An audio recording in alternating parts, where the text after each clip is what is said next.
வணக்கம் நண்பா, welcome to VJSK films. இன்னைக்கு இந்த பார்க்க போகிறோன்னா நம்ம சண்முகப்பிரியன் டேரக்டரில் நம்ம விக்ரம் பிரபு ஆக்டிங்கில் அப்கம் ரிலீஸ் ஆகக்கூடிய ஒரு தமிழ் திரைப்படம் தான் லவ் மேரேஜ். இந்த படத்துக்கு வந்து பார்பு ஃபேன்ஸ் மட்டும் நிறைய சொல்லலாம். அண்ட் படத்துக்கு ஸ்டார் காஸ்ட் பார்த்திங்கன்னா நம்ம விக்ரம் பிரபு, சுஷ்மிதா பாத், மீனாட்சி, ரமேஷ் திலக் மற்றும் பல தமிழ் ஸ்டார் காஸ்ட் இந்த படத்தில் எடுத்திருக்காங்க.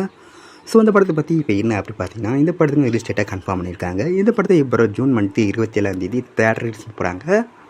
ஸோ மிஸ்ஸோட்மா படத்தை தேர்ஸ் போய் பாருங்கள். அண்ட் படத்துக்கு ட்ரெய்லர் பார்த்தீங்கன்னா அப்படி கிடச்சதும் நான் மத்தியில் கன்ஃபார்ம் அப்படி பண்ணுறேன். அண்ட் இப்படி பிடிச்சிருந்தா லைக் பண்ணுங்கள், கமெண்ட் ஷேர் பண்ணுங்கள். அண்ட் மறக்க நம்மத்தில் சப்ஸ்கிரைப் பண்ணிக்கோங்க. மீண்டும் இது போன்ற வீடியோவில் சந்திப்போம்.